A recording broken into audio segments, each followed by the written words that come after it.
베드로후서 2장 4절에서 11절까지 말씀 한 목소리로 함께 받기를 원합니다. 하나님께서는 시작. 하나님께서는 범죄한 천사들을 용서하지 않으시고 지옥에 던져 심판 때까지 어두운 구덩이에 가두어 놓으셨습니다. 하나님께서는 옛 세상을 용서하지 않으시고 경건치 않은 사람들의 세상을 홍수로 덮으셨습니다. 그때 오직 의의 선포자인 노아의 8 식구만 지켜주셨습니다. 또한 그분은 소돔과 고모라 성을 심판하셔서 멸망을 받아 잿더미가 되게 하심으로 경건하지 못한 사람들에게 닥칠 일에 본보기로 삼으셨습니다. 그러나 무법한 사람들의 음란한 행실로 인해 고통받는 의인 롯은 구해내셨습니다. 이 의인은 그들과 함께 살면서 날마다 무법한 사람들의 행실을 보고 들음으로 그의 의로운 영혼에 상처를 입었습니다. 주께서는 경건한 사람들을 시험에서 구해내시고 불의한 사람들을 심판날까지 형벌 아래 가두실 것을 아시는 분이십니다. 특히 더러운 정욕에 빠져 육체를 따라 행하는 사람들과 주의 권세를 무시하는 사람들을 그렇게 하실 것입니다. 그들은 당돌하고 거만해 영광스러운 존재들을 주저함 없이 모독합니다. 더 큰 힘과 능력을 가진 천사들이라도 주 앞에서 그들을 대적해서 모독하는 고발을 하지 않습니다. 아멘. 하나님, 참으로 1.1획도 변하지 아니하는 바로 이 말씀을 저희들 가운데 주셨습니다. 주여, 저희가 제발 말씀의 사람들로 살게 하여 주옵소서. 말씀하시면 나아가고 말씀하시면 멈추는 바로 그러한 순종의 마음을 성령 하나님 허락해 주셔서 이 시간 저희 마음 가운데는 여러 돌짝박 같은 그러한 많은 단단한 것들을 다 걷어내어 주시고 주의 말씀이 떨어질 때 그것 놓치지 않으려고 애를 쓰면서 붙들 때 그것이 우리 속에서 발화하여 놀라운 열매를 맺을 수 있도록 주님께서 기대하시는 그 인생 믿음으로 살아낼 수 있도록 역사하여 주시옵소서. 예수님 이름으로 기도합니다. 아멘. 자리에 앉아주시기 바랍니다. 요즘 계속해서 이단에 대한 그러한 설교 말씀이 베드로후서에 또 집중되어 있기에 계속해서 여러분께 이단에 대한 말씀을 전하고 있습니다. 언제 한번 운전을 하는데 제 앞에 신천지 마크가 붙은 차가 있는 거예요. 아니 어떻게 이곳에 신천지가? 근데 그 차를 하이웨이에서 한번 봤어요. 95 사우스로 내려가다. 그러다 얼마 전에 저희 집 근처에서도 2번이나 봤어요. 제가 이게 아무리 그래도 여기서 감히 해가지고 제가 그 차를 쫓아갔어요. 신호등이 걸려가지고 놓쳐버렸어요. 얼마나 분하든지. 지난주에 H마트에 갔는데 신천지 마크가 붙은 차가 거기 있었어요. 그리고 이야, H마트에 장 보러 오시는 분들에게 포교 활동을 하려구나. 제가 아주 그냥 이거 가만히 못 있겠다 해가지고 차를 내려서 이제 딱 들어갔는데 포기하는 듯한 그런 모습은 보이지 않았어요. 이렇게 좀 이렇게 다녀보는데 H마트 저는 거의 안 가니까 저희랑 좀 다른 말을 하시는 분들이 많이 계시더라고요. 중국어를 쓰시는 나이 지긋한 그런 분들이 많이 이제 계시는데 이렇게 돌아보니까 이거 중국말 하시는 그 어르신들이 신천지 차를 사는 거예요. 이건 또 뭔가 해가지고 제가 가서 기사에게 물었어요. 이거 뭐냐? 무슨 차냐? 왜 그러냐? 그래서 혹시 내가 아는 그 신천지가 싶어서 했더니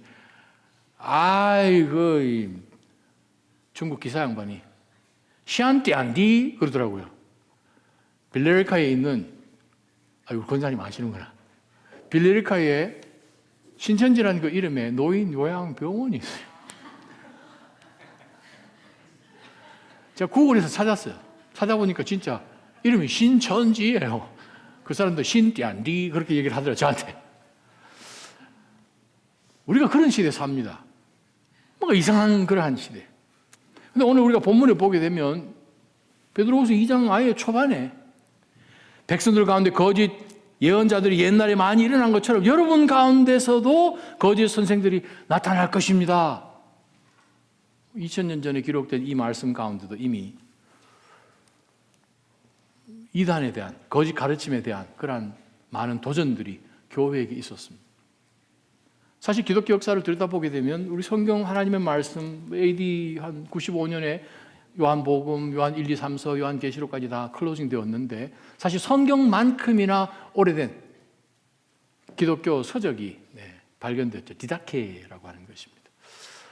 바로 이 12 사도들의 제자들이 사도들을 통하여서 받은 여러 하나님의 공동체 속에서 어떻게 살아가야 하는지에 대한 그런 기록의 말씀, 2000년 전 이야기, 2000년 전에 기록된 말씀입니다. 거기에 보게 되면 이단들을 구별하는 법을 8가지를 해놓은 것을 보게 되면 이게 사실 2000년 전 지금 성경책만큼이나 물론 그 후대이지만 문제가 교회 가운데 여러 있었던 것을 우리가 보게 됩니다. 8가지 이단들을 구별하는 방법, 2000년 전에 사도들이 제자들에게 전해줬다고 여겨지는 디다케에 의해서 제가 여러분에게 8가지 이야기하면 이렇습니다. 참 선지자를 만나면 최고로 대접하라. 두 번째, 선지자께서 말씀을 자유롭게 전하도록 환경을 보장해 주라. 세 번째, 집에 와서 하루를 머물고 가면 잘 대접하라. 네 번째, 이틀을 머물고 가면 그냥 영접하라. 사흘을 머물고 가거든 거짓 선생으로 알아라.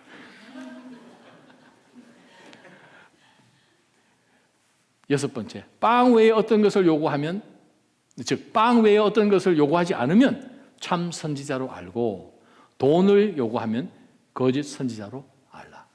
일곱 번째, 가르치기만 하고 스스로 행하지 않으면 거짓 선지자로 알라. 마지막 8번째, 다른 사람을 돕고자 권하거든 참 선지자로 알라. 바로 이게 2000년 전에 기록된 디다케에 기록되어 있는 이단 분별법이라는 거예요.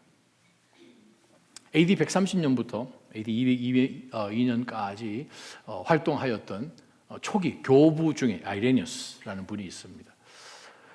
그분 나중에 프랑스 이제 리옹 쪽에서 계셔서 우리가 항상 이야기할 때에 아이레니우스 of 리옹 그렇게 이제 표현을 하는데 바로 이 교부가 이런 말을 했습니다. 그것도 거의 한 1900년 전에 기록된 말씀입니다. 바로 칼로 날 것을 알기에 거짓은 절대로 뻔하게 보이는 추한 모습으로 절대 등장하지 않는다. 멋진 옷으로 치장을 하고 미숙한 사람들에게 진리보다 더 진리인 것처럼 보이게 한다는 거예요. 누가? 사탄이요. 거짓 스승들이요. 정말 우리가 살아가는 삶 가운데에서 정말 진리 가운데 선다는 이것 우리는 목숨 걸어야 합니다. 왜냐하면 사탄은 영물입니다. 사람이 아니라는 거죠. 우리하고 등급이 다르다는 것입니다. 우리가 상대할 수 없는 그러한 능력과 권세를 가졌다고나 할까요? 바로 그 도저히 매치할 수 없는 그 사탄이 우는 사자처럼 우리를 삼키려고 본다면 우리가 정말 영적으로 깨어있지 않으면 우리가 그냥 하나님의 말씀으로 준비되어서 상황 가운데 내가 느끼는 감정 가운데 반응하는 것으로 모든 상황 속에서 반응하면 사단은 그 수를 이미 다 읽고 우리로 하여금 점점 더 진리로부터 멀어지게, 은혜로부터 멀어지게 합니다. 오늘 제가 여러분에게 참 쉽지 않은 교동문을 함께 읽었습니다. 여러분 가운데 목사님 오늘 성경을 잘못 찾으셨나? 이게 지금 교동문으로 여러분 읽어보신 지가 언제쯤 되십니까? 아마 처음 읽으신 분도 계실 거예요. 근데 여러분이 잘 아시는 찬송가가 찬양이 여기 있습니다. 바로 그 찬양이 바로 이곳에 나와 있습니다. 읽어드립니다. 21절입니다. 내가 이것을 생각해 내가 오히려 내게 소망이 있습니다.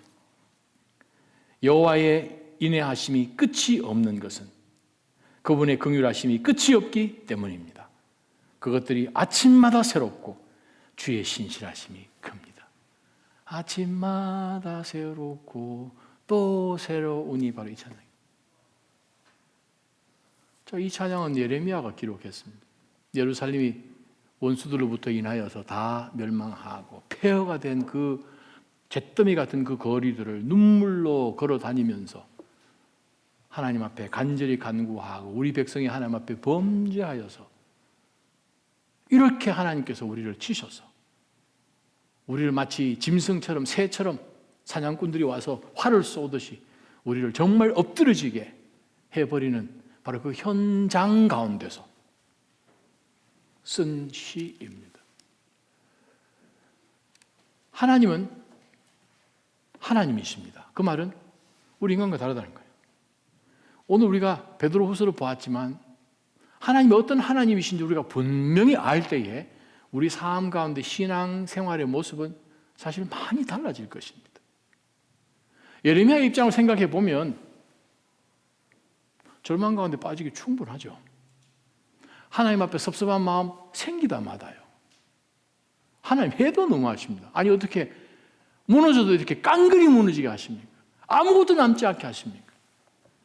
예루살렘이 무너졌을 때 그 당시에 586년 BC에 어떻게 그들이 끌려갔고 코에 골고루를 걸고 그들이 나무 꼬챙이에 꽂혀서 들어가는 마을 업기에 세워져 있고 줄줄이 수염이며 얼굴이며 다 깎여서 메어서 끌려가고 있는 그것을 다 조각해 놓은 2000여 년 전에 있는 기록들이 아직도 있습니다. 그걸 보게 되면 유다 사람들이 어떻게 끌려갔는지 우리는 말씀뿐만 아니라 생생하게 눈으로 그 상황들을 점령했던 바벨론들이 자랑하듯이 그들이 남겨놓은 역사 기록물들이 많이 있습니다. 그러면 우리가 신앙생활 해나가는 가운데서 때로는 어려운 가운데 있을 때 우리 마음은 때로는 종잡을 수 없지요. 힘들지요. 감정이 널뛰듯이 날뛰는 건 당연한 것일 거예요. 문제는 어디에 기준을 삼을 것인가 이지요. 그런데 예레미야는 우리에게 굉장한 말씀을 하십니다. 하나님은 우리의 죄로 인하여서 아주 처절하게 그냥 시리어스하게 하나도 남김없이 우리를 철저하게 계산해서 우리에게 갚으시는 분일 뿐만 아니라 하나님 우리를 향한 그 놀라운 은혜를 아침마다 새롭게 하는 분이시기도 합니다. 소망이 있는 거예요. 해가 떴습니다. 오늘 이 하루에 뭐가 달라질까? 어제 밤까지 한 게 이건데 무슨 새로운 일이 나에게 무슨 좋은 일이 있을까라고 넋을 놓을 것 같은데 이 모든 일조차도 하나님의 주권 가운데 있다. 그런데 그 주권 안에 하나님은 하늘이 두 쪽 나도 우리를 포기하시지 않는 하나님이시다 하는 그런 확신 가운데 있을 때는 폐허 속에서도 예레미야가 아침마다 새로우니 늘 새로우니 주의 인자하심이 한이 없음을 찬양할 수 있다는 거예요. 바로 이것이 사실 바른 신앙과 건전하지 못한 거짓된 신앙을 구별하는 것이기도 합니다. 하나님의 모습은 정말 우리를 향하여 변함없는 사랑으로 우리가 하나님 앞에 때로는 부족한 것 많고 믿음으로 반응하지 못하고 하여도 저거 라는 그러한 수준 훨씬 이상으로 우리를 사랑하시고 기다려주시고 인내하시고 또 부족한 거 다 채워주시고 하나님이 일부러 그냥 이렇게 세우셔서 그냥 하시는 그 하나님이심을 우리는 성경 전체를 통해 많이 보죠. 그러나 놓치는 것이 또 하나 있습니다. 다른 게 뭐한가 하면 하나님께서는 공의의 하나님이십니다. 거룩하신 하나님이십니다. 죄된 것을 그냥 덮고 아무것도 안 일어난 것처럼 애들이 다 그렇지 인간이 다 그렇지 라고 하시는 하나님이 아니시라는 거예요. 로마서 1장 18절부터 32절까지 보게 되면 우리 인간이 상상할 수 있는 모든 죄들이 요약되어서 그곳에 낱낱이 다 까발려졌습니다. 1장 18절부터 32절까지요. 이거 보게 되면 우리는 거기 최소한 몇 개는 걸리죠. 우리 가운데 선한 사람이 없다는, 의인이 없다는 거예요. 바로 그 일들을 다 해놓고 난 다음에 하나님께서 인간이 그런데 우리 신과 똑같을까 하는 것으로 생각하여서 그냥 웬만한 죄들을 덮어주시는 하나님이 아니시고 바로 2장으로 넘어가게 되면 2장 1절부터 바로 시작되어서 하나님이 어떤 하나님이신지를 우리에게 분명히 성경을 통해 말씀하십니다. 2장 2절 말씀 제가 여러분에 읽어드립니다. 우리는 1절 18절부터 32절까지 나왔던 그런 일을 행하는 사람에게 진리대로 하나님이 심판을 내린다는 것을 알지요. 그런 일을 행하는 사람을 판단하면서 똑같은 일을 행하는 사람이요, 그대가 하나님의 심판을 피할 수 있을 줄로 생각하십니까? 6절, 하나님께서는 각 사람에게 그의 행위에 따라 갚아 주실 것입니다. 7절, 참고 선을 행해 영광과 존귀와 불멸을 추구하는 사람에게는 영생을 주시지만 자기 이익만 추구하고 진리에 순종하지 않고 불의를 따르는 사람에게는 진노와 분노를 내리실 것입니다. 성경 분명히 말씀합니다. 하나님 어떤 분이십니까? 사랑하시고 하는 인애와 기다리심으로 우리를 또 다시 기회 주시고 또 일어나게 하시고 우리를 하는 그 사랑으로 조건적이지 않은 무조건적으로 우리를 덮으시고 사랑하시는 하나님이실 뿐만 아니라, 그러나 하나님을 경배하지 않고 하나님의 백성이 되지 않은 상태 속에서 계속 죄 가운데 있을 때는 물론 믿는 자녀들에게도 하나님은 징계를 하시지만 안 믿는 자들에게는 하나님께서 반드시 갚아주시는 하나님이신 것을 우리는 성경을 통해서 봅니다. 여러분 잘 암송하시는 하나님의 말씀, 요한복음 3장 16절, 하나님이 세상을 이처럼 사랑하셔서 얼마만큼 사랑하셨어요? 독생자를 주실 만큼 사랑하셨어요. 그래서 어떻게 하라고? 이는, 그게 결론입니다. 가장 중요한 구절은 이는입니다. 이는 예수 그리스도 믿는 모든 자들이 멸망치 않고, 그 말은 멸망한다는 거예요. 멸망이 있다는 거예요. 예수 그리스도 영접하지 않는 자들에게 하나님은 정말 불같이 심판하실 공의의 하나님이시기 때문에 저거 어떻게 될 것인고 하여서 독생자 예수 그리스도 우리 가운데 보내주셔서 바로 그분을 믿는 믿음 가운데 영접하는 자들에게는 영생을 얻게 하시려고 하나님께서 예수님을 우리에게 보내주십니다. 그러나 동시에 하나님은 의로우신 하나님, 공의 때문에 예수님을 보내주셔서 우리를 구원해 주실 수밖에 없는 우리 인간의 상황을 아셔서 예수님을 보내주신 그분의 마음 가운데는 하는 우리를 사랑하시는 사랑이 있지만 똑같은 것이 뭐냐 하면 사랑을 안 보여주면 저거 죽을 텐데 하는 공의의 하나님도 같이 있다는 것입니다. 예수님을 영접하지 않으면 모든 사람은 하나님 앞에 심판받기 위하여서 설 수밖에 없지요. 한 번 죽는 것은 사람이 정해진 것이고 그 이후에는 하나님 앞에 심판받아야 됩니다. 심판이 없다면 하나님께서는 소돔과 고모라 앞에 미안하다 그래야 됩니다. 미안한데 너 있을 때 내가 약간 이렇게 돼서 그냥 못 참아서 확 해버렸는데 가만히 생각하니까 내가 잘못한 것 같아서 나머지 사람들 그냥 가도록 해줄게. 그 사람들 앞에 하나님이 아마 용서를 구해야 될지도 모르고. 근데 하나님은 하나님이십니다. 변하지 않으십니다. 똑같으십니다. 그분이 시간을 만드셨어요. 하나님에게 시간이 개념이 없으신 똑같은 동일하신 그 하나님께서 우리를 하여금 이 마지막 때에 정말 이단을 통하여 어떻게 해서 우리를 하여금 믿음 갖지 못하게끔 그냥 끌어당기는 이 마지막 끝자락에 살고 있는 우리 모든 그리스도인들에게 오늘 본문 말씀을 통해서 어떻게 살 것인지를 베드로 사도는 우리에게 권면하고 있습니다. 우리는 과연 이 마지막 때 어떻게 살아야 하는가? 오늘 준 말씀 가운데서 얼핏 보기만 보아도 정말 하나님 앞에서 우리는 정말 의의 6절에 5절에 보게 되면 선포자처럼 살아야 된다는 거예요. 그래서 예수님께서 우리를 가라라고 명하시면서 아버지와 아들과 성령의 이름으로 세례를 주고 모든 만나는 민족들에게 정말 내가 너희들에게 분부한 그것을 가르쳐서 지키게. 그래야지 그들로 통하여서 이 세상의 빛과 소금의 역할을 감당하게끔 예수의 증인으로 우리를 보내셨습니다. 그것이 지금 베드로가 이야기하는 똑같은 이야기인 것을 우리가 보면서 주신 말씀 한번 들여다보십시다. 우리가 첫 번째 말씀 몇 구절을 보게 되면 하나님 어떤 분이십니까? 자, 4절에 보면 하나님께서는 범죄한 천사들을 용서하지 않으시고, 5절 하나님께서는 옛 세상을 용서하지 않으시고, 6절에 또한 하나님은 소돔과 고모라 성을 용서치 않으시고 심판하시고, 그 말씀이 계속 반복되잖아요. 하나님 어떤 분이신가? 하나님은 악을 미워하시고 심판하시는 하나님이십니다. 하나님의 심판이 더디다고 우리 3장에 보게 되면 생각하여서 아유, 예, 하나님 창조한부터 지금까지 뭐 동쪽에서 해가 뜨고 서쪽으로 해가 지고 뭐 계절이 바뀐 게 하나도 없는데 하나님 무슨 심판, 똑같은 날이 계속 될 거야 라고 생각을 하면서 오히려 우리를 희롱하는 자들에게 그렇지 않습니다. 하나님은 반드시 심판하십니다. 하나님의 뜻을 우리가 다 알지 못하지만 하나님은 때로는 악을 그 순간에 하나님께서 심판하시는 하나님이심을 당신은 알아야 됩니다. 우리도 동일하게 하나님의 심판이 있음을 알고 우리는 예수 그리스도를 통해서 다가올 진노로부터 우리가 구원을 받은 사람들이지만 데살로니가전서 1장 10절 그럼에도 불구하고 우리는 여러분들에게 하나님의 심판 옵니다라는 것을 전하는 사람으로 하나님께서는 우리를 구원하시고 보내셨다는 사실입니다. 그 첫 번째 예가 범죄한 천사들이에요. 범죄한 천사들에 대한 내용들은 성경 여러 곳에 나오는데 특별히 요한계시록에 다 자세히 나오지만 이사야 14장이요.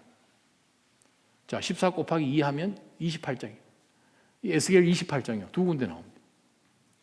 그 두 군데 보게 되면 하나님이 창조하신 그 선한 천사들 가운데서 우리가 보통 루시퍼라고 이야기하는데 바로 그 미혹하는 그 영이 자기가 가지고 있는 능력이 너무 많으니까 자기가 착각을 하게 되죠. 나가 신처럼 내가 할 수 있구나라고 생각하여서 하나님의 그 보좌를 탐하게 되죠. 이사야 14장. 그런 가운데서 내가 하나님 앉아 계신 내가 저 자리로 올라가리라 하는 가운데서 하나님이 그 타락한 천사의 우두머리인 사탄을 천상에서 쫓아버리시고 요한계시록 12장에 보게 되면 천상에 있는 천사들 3분의 1이 그 사탄을 동조하여서 천국에서 쫓겨났음을 우리가 봅니다. 하나님께서는 가장 가까이에 우리 인간과 비교할 수 없을 만큼 하나님하고의 같이 가장 근접해서 섬기다가 교만한 천사들조차 하나님이 용서치 아니하시고 타타루스, 지옥에 던져 신약 성경에 지옥이라는 단어가 세 가지 종류가 있는데 원어가 다 다른데 바로 이 지옥은 물론 그리스 로마에 등장하는 그 사용되는 단어이기도 하죠. 그 시대에 타타루스라는 말을 많이 썼으니까 바로 이 하나님께서 마치 요한계시록 19장에 나온 것처럼 무저갱에 잠깐 두었다가 마지막에 바로 그 단어입니다. 이것은 영적인 그러한 무리들이 마지막 때 하나님의 때까지 가둬놓는 바로 그 지옥에 던져서 모든 죄인들이 하나님 앞에 백보자 심판 앞에 나아가서 심판받고 지옥에 던져지는 그 지옥이라는 단어가 아니고 다른 단어입니다. 그래서 이 영들을 가둬놓는 그곳에 하나님이 심판하셔서 어두운 구덩이에 가두어 놓으셨습니다. 하나님 그렇게 하시는 하나님이시라는 거예요. 우와 무서워요 하나님. 하나님은 얄짤 없으신 하나님이십니다. 우리 믿는 성도들에게는 하나님이 되게 그냥 그런데 하나님은 때가 되실 때 용서치 않은 하나님. 왜? 하나님의 공의 때문에 이게 하나님의 속성상 받아질 수가 없는 거예요. 계속 죄가 악이 사탄이 관영하도록 내버려 두지 아니하시는 하나님이십니다. 어떻게 하는? 천사를 그냥 한순간에 천사들을. 그래서 사탄이 지금 그 무저갱 속에 탈타스 속에 갖춰지지 않는 그런 천사들이 아직도 지금 이 온 세상 가운데 믿음의 사람들을 유혹하기 위해서 영으로 지금 역사를 하고 있죠. 두 번째 예를 보게 되면 하나님이 옛 세상도 용서치 않으셨습니다. 그래서 경건치 않은 사람들의 세상을 홍수로 그냥 덮어버리셨습니다. 와, 하나님은 무서운 하나님이십니다. 정말 하나님은 무서운 하나님이십니다. 사실 우리가 하나님을 이해하기가 신학적으로 굉장히 어렵죠. 아니, 하나님은 다 아시는 분이 창조하시고 난 다음에 이 온 세상을 그냥 지면에서 그냥 다 물로 없애버리고 해서 다 아시는 분이 그럼 뭐 하려고 창조하셨대? 뭐 하려고 그러면 차라리 조금 더 일찍 그냥 개입하셔서 그냥 어느 정도 죄가 이렇게 완성되기 전까지 그냥 해결하셔도 됐었을 텐데 네, 신학적으로 해석이 안 됩니다. 이해할 수 없어요. 그럼에도 불구하고 하나님께서는 우리에게 보여주신 메시지가 무엇입니까? 하나님은 죄를 미워하시고 홍수로 하나님께서 다 덮어버리셨습니다. 그런데 우리가 이 모습 보게 되면 하나님이 노아를 통하여서 우리에게 보여주시는 그 창세기 6장 나온 그 말씀을 보면서 깨닫는 것은 와, 우리 살고 있는 시대와 정말 비슷하다. 정말 악하고 음란하고 불법이 판을 치고 어떤 학자들이 그러잖아요. 그때나 지금이나 비슷한 것이 너무 많다는 거예요. 창세기 6장 1절에 인구가 증가했네. 우리가 살고 있는 시대에 인구가 증가했네. 창세기 6장 5절에 죄가 아주 가득 찼네. 요즘 정말 죄가 더 많잖아요. 6장 11절 13절 하나님이 진멸하시는 그 옛 세상에는 너무나 악이 관영하여서 폭력이 난무했다라고 성경 기록하죠. 지금 정말 폭력이 여러분들이 국민학교, 중학교, 고등학교 다니는 그때하고 비교도 되지 않을 만큼 어떻게 저런 사고가 어떻게 돌아가나 할 정도로 희한하게 미디어까지 장악하고 있음을 봅니다. 그것도 우리 아이들이 보잖아요. 웬만해가지고는 아이들이 별로 놀라지도 않는 그런 시대 속에 우리가 살고 있습니다. 그런데 우리가 성경 말씀 보게 되면 정말 우리가 작은 이 방주 같은 그러한 이 교회, 그러한 그리스도의 몸된 그러한 공동체 안에 속해서 사는 이것이 때로는 굉장히 두려울 정도로 우리 주변에 일어나는 모든 것이 너무나 평온하다는 거예요. 너무나 평온하다. 그래서 아마 C.S. 루이스가 그 얘기 했는지도 모르겠습니다. 이 고통의 문제라는 그 책에서 모든 것이 다 잘 될 때 우리가 어떻게 고개를 들어서 하나님 보는 그게 정말 얼마나 어렵겠느냐. 그럼에도 불구하고 우리는 봐야 되는 거예요. 주변에 모든 환경 때문에 그 환경에 우리가 기준을 두지 말아야 된다는 말씀이겠지요. 성경 보게 되면 예수님께서 노아 시대 때 이야기를 하신 것이 있고 롯 시대에 대해서 말씀하시는 구절이 있습니다. 누가복음 17장 26절 27절입니다. 노아가 방주 안에 들어가던 날까지 27절입니다. 사람들은 먹고 마시고 장가가고 시집가고 했다. 그리고 홍수가 일어나 그들을 모두 쓸어가 버렸다. 예수님 하신 말씀입니다. 하나님이 하신 말씀. 이 땅 가운데 인간의 몸으로 오신 하나님이 하신 말씀. 방주를 하나님이 그 문을 닫은 바로 그 순간까지 사람들은 so what? 하는 가운데서 세상에 마지막이 안 올 것이라 생각을 하고 먹고 마시고 장가가고 시집갔다. 하나님은 이 옛 세상을 심판하셨습니다. 6절을 보게 되면 또한 그분은 소돔과 고모라 성을 심판하셔서 멸망을 받아 잿더미가 되게 하셨습니다. 많은 고고학자들이 바로 지금 현재 사해 바다 밑쪽에 지금 소돔과 고모라가 지금 숨겨져 있다고 보고 있는 상황이지요. 경건하지 못한 사람들에게 닥칠 일에 본보기로 삼으셨다는 거예요. 자, 똑같은 누가복음 17장 28절에 예수님께서 롯 시대에 예수님이 이렇게 말씀하십니다. 롯의 날에도 사람들은 먹고 마시고 사고 팔고 나무를 심고 집을 지었다. 마지막 순간인데 그 말은 우리 그리스도인들은 다르게 살아야 된다는 뜻입니다. 주의 날이 언제 올지 모르지만 우리도 먹고 마시지만 우리도 나무도 심고 우리도 집도 짓겠지만 언제 주님이 오실지 슬기로운 다섯 처녀처럼 늘 준비되어서 마지막 때를 살아가야 돼요. 그것을 오늘 본문은 우리에게 말씀하고 계십니다. 하나님은 악을 반드시 심판하시는 하나님이신데 오늘 본문 가운데서 두 번째 보는 것은 하나님은 또 어떤 다른 분이신 거 하니 하나님은 자기 백성을 반드시 구하시는 하나님이세요. 자, 보니까 하나님께서는 구해 주셨어요. 특별히 우리가 베드로전서를 우리가 보게 되면 베드로전서 제일 첫 부분에 나오는 귀한 말씀 가운데 하나님이 우리를 어떻게 붙드시고 계시는지를 과거와 현재와 미래를 통으로 해서 3절, 4절, 5절에 이렇게 말씀합니다. 우리 주 예수 그리스도의 아버지 하나님을 찬양합니다. 하나님께서는 같이 한번 읽어볼까요? 시작. 우리 주 예수 그리스도의 아버지 하나님을 찬양합니다. 하나님께서는 그분의 풍성하신 긍휼을 따라 우리를 거듭나게 하시고 예수 그리스도를 죽은 사람들로부터 살리시어 산 소망을 얻게 하심으로 여러분을 위해 하늘에 쌓아둔 썩지 않고 더러워지지 않고 쇠하지 않는 유업을 얻게 하셨습니다.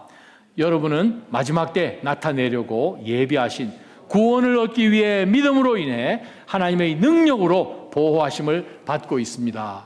보이십니까?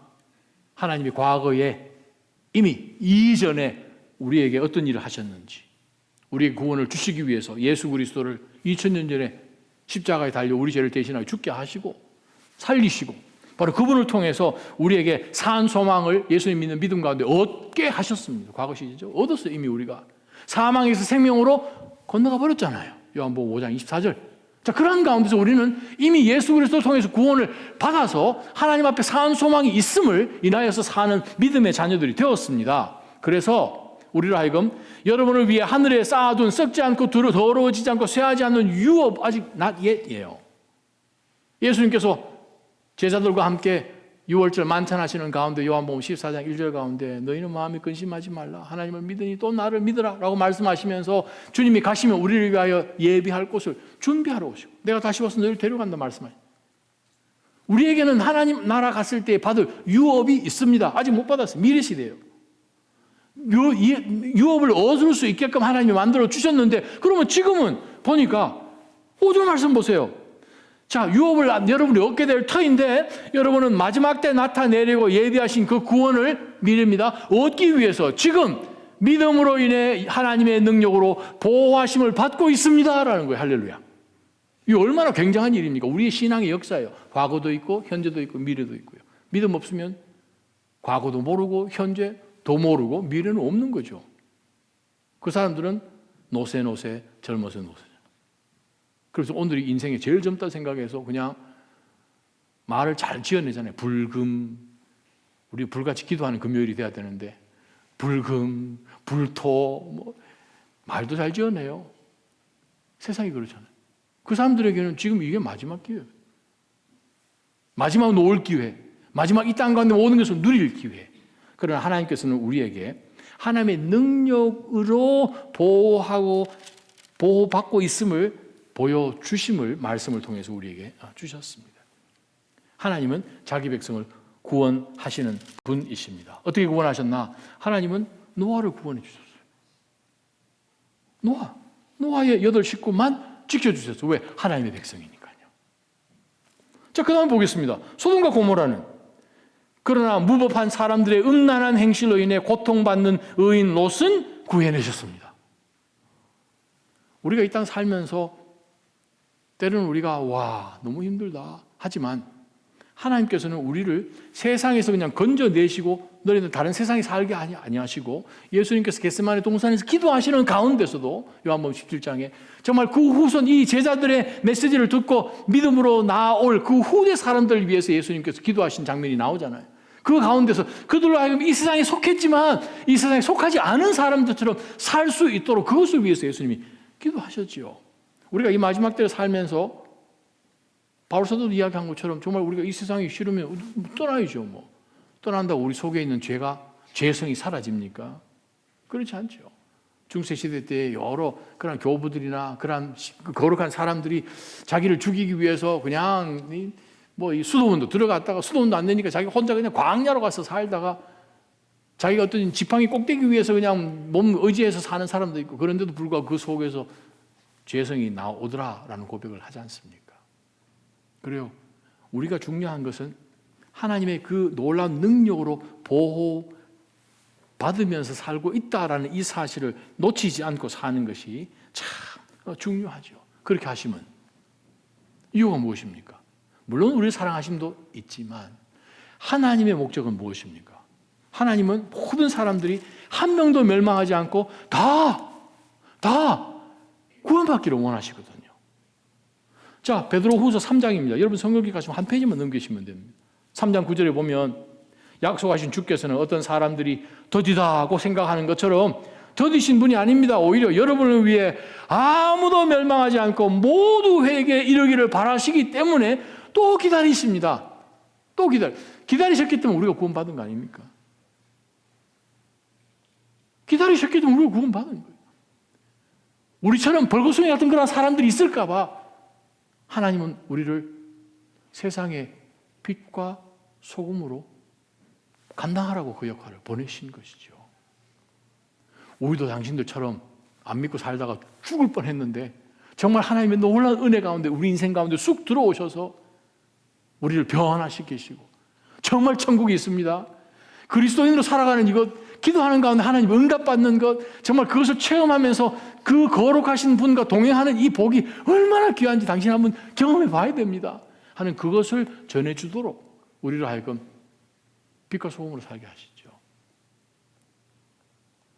많은 사람들이 교회에 나오지만 우리는 이 마지막 때에 어떤 사람으로 살아가야 하는지 분명히 깨달아야 된다는 사실입니다. 오늘 일부 예배에 영어권에 있는 사람들에게 말씀을 전했는데 요한복음 4장 43절부터 54절까지 말씀 전해줬어요.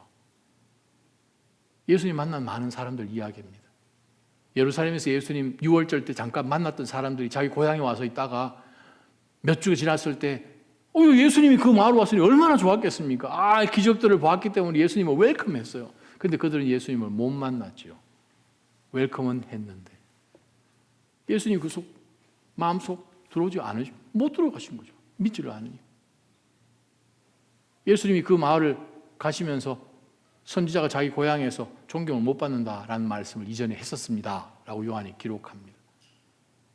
우리가 왜 선지자가 자기 고향에서 존경을 못 받습니까? 왜냐하면 과거에 매여 있기 때문에 그런 거죠. 나 저 사람 알아요. 저 사람 어디서 살았어요. 저 사람하고 내가 어떤 관계에 있어요.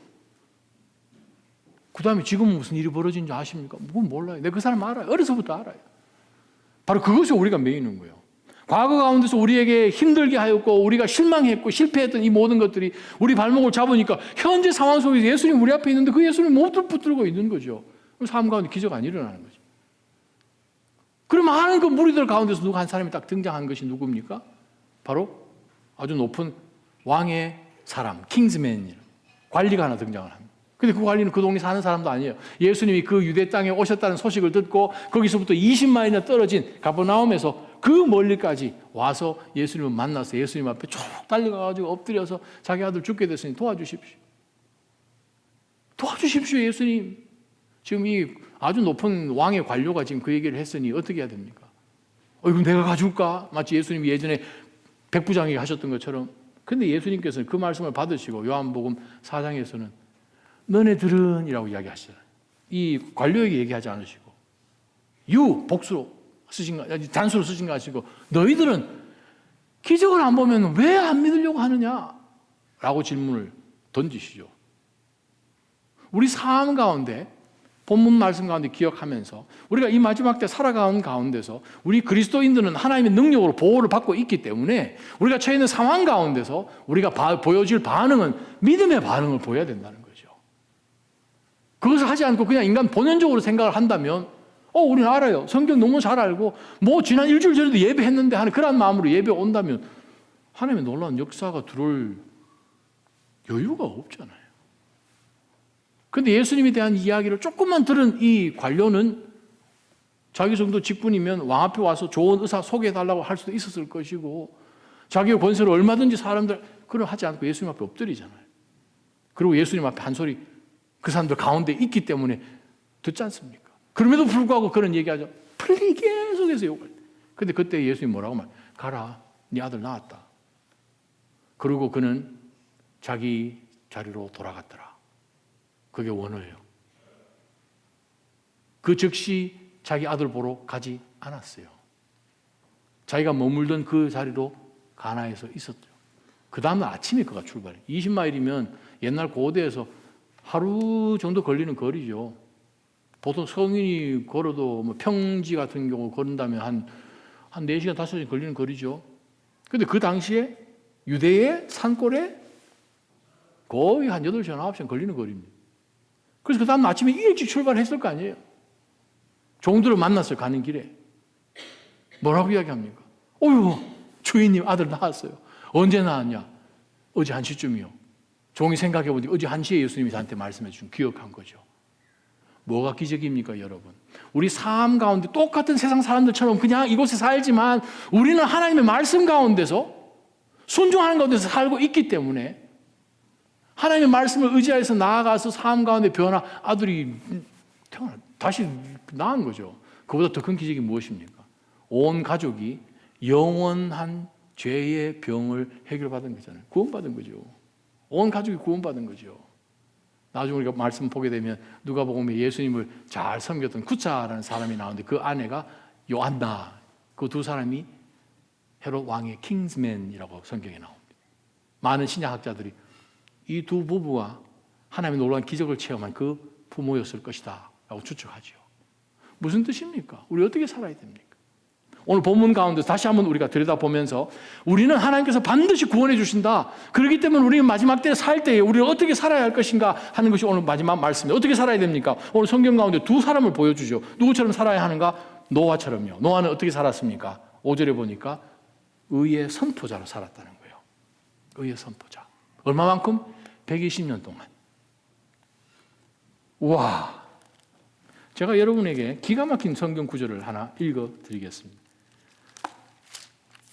노아 이야기가 기록되어 있는 6장입니다. 창세기 6장.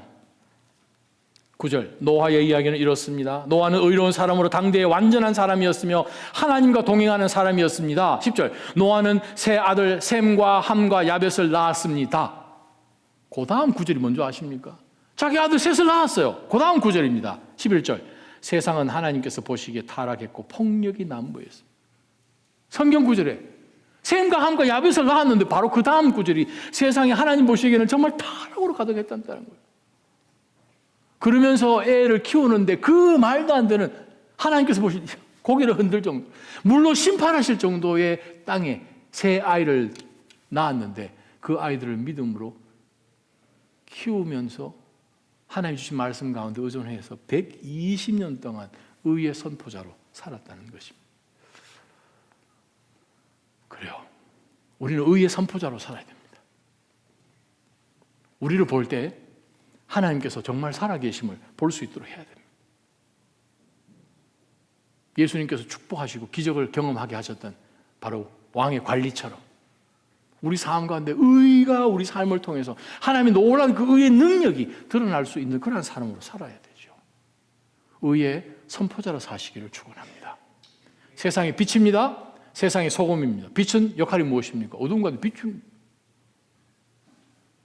사람들을 끌어들일 수 있는 역할을 하는 거죠. 어두운 가운데 빛이 있으면 선교지 가서 플래시 한번 켜보세요. 한 1분 만에 여러분 주위에 그냥 이름도 알 수 없는 곤충들이 한 수천 마리가 모일 것입니다. 빛이 이거 굉장합니다. 그것처럼 예수 그리스도의 빛을 비출 때 이게 빛이구나 하고 여러분은 보고 그리스도를 발견할 수 있도록. 소금이요? 소금의 역할은 다른 사람을 하게 갈증나게 만드는 역할이 최우선이죠. 소금으로 방부제하고 그런 얘기, 그건 나중 얘기고. 유대인들은 소금이라 하면 본능적으로 합니다. 왜? 자기 허리춤에, 지금 자기 허리띠에 소금 주머니 유대인은 다 가지고 다녔으니까, 그 당시에. 목동하는 시대에. 양에게 물을 먹으라 하면 양이 물을 먹습니까? 물 안 먹어요. 양은 흘러가는 물을 먹은 적이 없습니다. 양은 무조건 고인 물만 먹죠. 고인 물을 만들려면 흘러가는 시냇물을 돌을 넣든지 해가지고 하여간 양을 먹여야 되는데 그냥 더 쉽게 양에게 물을 먹이기 위해서는 바로 이 목자들이 뭘 합니까? 모든 양들에게 그냥 소금 한 점 해가지고 혓바닥에다 다 해줘. 갈증이 느끼죠. 물을 찾게 되죠. 생명수 대신 예수 그리스도를 찾게 하게끔 우리로 하여금 소금으로 살라는 거예요. 그런데 두 번째, 이 의의 선포자처럼 살았던 노아 말고 우리가 롯을 보게 되면 솔직하게 배울 게 있나 할 정도로 좀 희한한 사람이긴 합니다. 8절에 보게 되면 이 의인은 7절 마지막에 음란한 행실로 인해 고통받는 의인 롯은 구해내셨습니다. 이게 우리가 창세기를 아니까 이게. 근데 8절은 또 괄호 안에 넣었으니 초기 사본에는 이 말씀이 없었던 거거든요. 후대 사본에는 이 구절이 됐기 때문에 초창기에 이 베드로의 말씀이 아니었겠다라고 많은 학자들이 이야기를 하고 후대에 있는 바로 이 성경을 필사하는 사람들이 넣겠다. 그렇게 얘기를 지금 하는 상황인데 하나님께서 이 고통받는 이 의인 롯. 근데 여러분 롯을 우리가 다시 한번 성경 창세기와 또 오늘 본문과 우리가 이 히브리서 11장까지 연결해서 보게 되면 롯은 어떤 사람입니까? 아브라함과 다닐 때 사실 더 골치 아팠어요. 괜히 따라와가지고 12장에 13장에 어떤 일이 벌어집니까? 애굽으로 도망가게 되잖아요. 롯이 따라가죠. 애굽을 보는 순간 눈이 뒤집어져요. 다시 돌아왔을 때 그 마음속에 있는 애굽을 지울 수가 없어요. 돌아와서 그가 가나안 땅에 거할 때 애굽처럼 생긴 곳을 찾습니다. 바로 거기가 요단 땅이었어요. 가까이 있는 성이 소돔과 고모라였어요. 그 다음에 보게 되면 롯은 점점 더 안으로 들어갑니다. 근처에 갑니다. 14장에 가게 되면 이미 소돔 안에 들어가서 사는 것을 봅니다. 소돔 살다가 국지전이 벌어지고 끌려가고 자기 가족과 모든 재산까지 다 포함해서 끌려간 것이 하나님께서 아브라함을 통해서 그를 구출해 내셨는데도 불구하고 그 마음 속에서부터는 이집트를 끊어내지 못하고 계속해서 소돔 가운데 머물러 그곳으로 들어가는 롯이었습니다. 그러고 난 다음에 그 사건이 벌어지고 18장, 19장으로 가서 소돔과 고모라가 멸망하는 상황 가운데서 롯은 아직까지 그 안에 삽니다. 그 안에 살았더니 그가 사고하는 게 뭡니까? 천사들이 왔어요. 음란한 생각을 가지고 천사하고 뭐 어떻게 해보겠다 하는 가운데서 롯은 자기 결혼하지 않은 두 딸을 너희들한테 줄 테니 너희들 마음껏 한번 해보라고. 아버지가 어떤 그런 생각을 합니까?